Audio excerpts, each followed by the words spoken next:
ഇന്ന് വെളുത്തുള്ളി പുളിക്കൂട്ടാനാണ് ഉണ്ടാക്കാൻ പോകുന്നത്. അതിന് ആവശ്യമായ സാധനങ്ങൾ: കുറച്ച് വെളുത്തുള്ളി, ഒരു 10-15 എണ്ണം ചെറിയ ഉള്ളി, ഒരു തക്കാളി കട്ട് ചെയ്ത് വെച്ചിട്ടുണ്ട്, കുറച്ച് കറിവേപ്പില, ഒരു നാരങ്ങ വലുപ്പത്തിലുള്ള പുളി പിഴിഞ്ഞ് വെച്ചിട്ടുണ്ട്, കടുക് വെച്ചിട്ടുണ്ട്, ഉഴുന്നുപരിപ്പ്, മല്ലിപ്പൊടി, മുളക് പൊടി പൊടിച്ച പൊടിയാണിത്, ആവശ്യത്തിനുള്ള ഉപ്പ്. ഇനി ഉണ്ടാക്കുന്ന വിധം കാണിച്ചു തരാം. അതിലേക്ക് വരും എല്ലാവരും. വെളുത്തുള്ളി നന്നായിട്ട് എണ്ണയിൽ വഴറ്റണം. നന്നായി വഴറ്റണം. നല്ല ബ്രൗൺ കളർ വരുന്നവരെ നന്നായി വഴറ്റിക്കൊണ്ടിരിക്കണം. നമുക്ക് വെളുത്തുള്ളി വഴറ്റാണ് ഞങ്ങൾ നല്ലെണ്ണയാണ് ഒഴിച്ചിരിക്കുന്നത്. നിങ്ങൾക്ക് വെളിച്ചെണ്ണ ഇഷ്ടമുള്ളവർക്ക് വെളിച്ചെണ്ണ വേണമെങ്കിലും ഒഴിക്കാം. രണ്ടെണ്ണയിൽ ഏത് വേണമെങ്കിലും എടുത്ത് നന്നായിട്ട് വഴറ്റണം. വെളുത്തുള്ളി നന്നായിട്ട് ബ്രൗൺ കളറായി വന്നു. ഇനി നമ്മളതിനെ കോരി ഒരു പാത്രത്തിലേക്ക് മാറ്റി വയ്ക്കുകയാണ്. എല്ലാ വെളുത്തുള്ളി എടുത്ത് മാറ്റി വയ്ക്കുക. ഇനി അതേ എണ്ണയിൽ നമ്മൾ ചെറിയ ഉള്ളിയാണ് ഇനി വഴറ്റുന്നത്.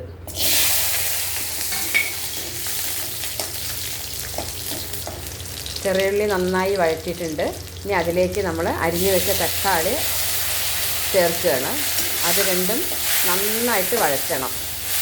അതായത് ഈ വെളുത്തുള്ളി പുളിക്ക് രുചി കൊടുക്കുന്നത് ചെറിയ ഉള്ളിയും തക്കാളിയും നന്നായിട്ട് വഴറ്റിയിട്ട് അത് അരച്ചെടുക്കണം. ആ കൂട്ടാണ് നമ്മൾ ഉപയോഗിക്കുന്നത്. അപ്പോൾ അത് നന്നായി വഴറ്റിയിട്ട് അരച്ച് കൊണ്ടുവന്നിട്ട് കാണിച്ചു തരാം. തക്കാളിയും ഉള്ളിയും വഴറ്റിയത് അരച്ച് കൊണ്ടുവന്നിട്ടുണ്ട്. ഇനി കറി ഉണ്ടാക്കുന്ന വിധം കാണിച്ചു തരാം. ചീനച്ചട്ടി വെച്ചിട്ടുണ്ട്, നല്ലെണ്ണ ഒഴിച്ചിട്ടുണ്ട്. ഇനി നമ്മളതിലേക്ക് കുറച്ച് കടുക് പൊട്ടുമ്പോൾ ഉഴുന്നുപരിപ്പ്. എണ്ണ ചൂടായി, കടുക് പൊട്ടാൻ റെഡിയായി ഇരിക്കുകയാണ്. കടുക് പൊട്ടിയതും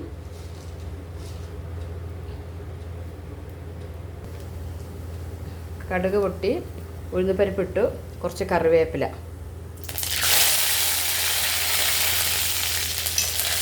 കറിവേപ്പിലിട്ട് നമ്മൾ അരച്ച് വന്ന തക്കാളിയും ചെറിയുള്ളിയും വഴറ്റിയ മസാലക്കൂട്ട് അതിലേക്ക് ഇടുന്നുണ്ട്.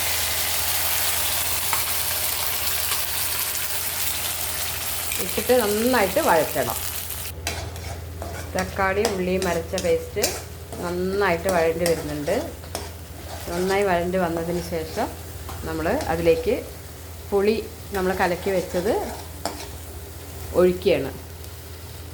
നാരങ്ങ വലുപ്പത്തിലുള്ള പുളി നമ്മൾ പിഴിഞ്ഞ് വെച്ചിരുന്നു, അത് ഒഴിച്ചു. ആവശ്യത്തിന് വെള്ളം ഒഴിക്കുക. നന്നായി വറ്റണം. അതിലേക്ക് നമ്മൾ വെളുത്തുള്ളി വഴറ്റി വെച്ചതും കൂടി ഇടുന്നുണ്ട്. ആവശ്യത്തിന് ഉപ്പ്,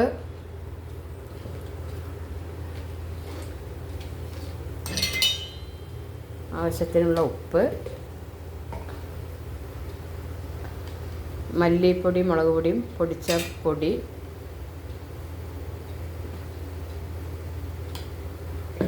ഒരു വലിയ ടേബിൾ സ്പൂണാണ് ഇട്ടത്,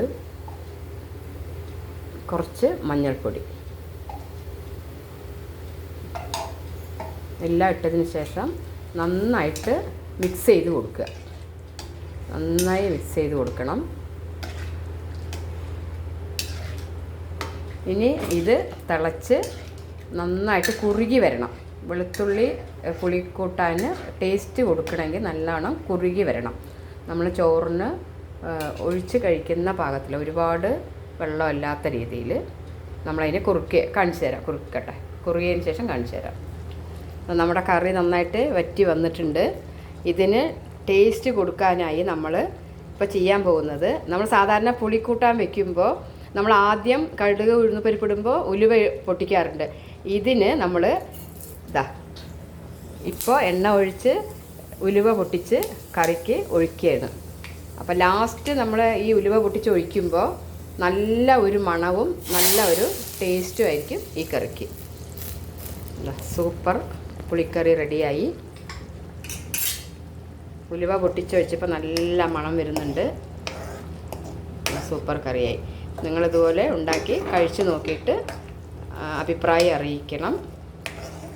നല്ല ടേസ്റ്റി ആയിട്ടുള്ള പുളിക്കൂട്ടാനാണ്. റെഡിയായി ഇറക്കി വയ്ക്കാൻ പോവുകയാണ്. കറി റെഡിയായി നമ്മൾ വേറെ പാത്രത്തിലേക്ക് മാറ്റി ഒഴിച്ചിട്ടുണ്ട്. ഉലുവ ലാസ്റ്റ് നമ്മൾ പൊട്ടിച്ച് ഒഴിച്ചത് നല്ല മണം വരുന്നുണ്ട്. എല്ലാവരും ഇതുപോലെ ഒന്ന് ട്രൈ ചെയ്യുക, എൻ്റെ അഭിപ്രായം അറിയിക്കുക. Okay, by.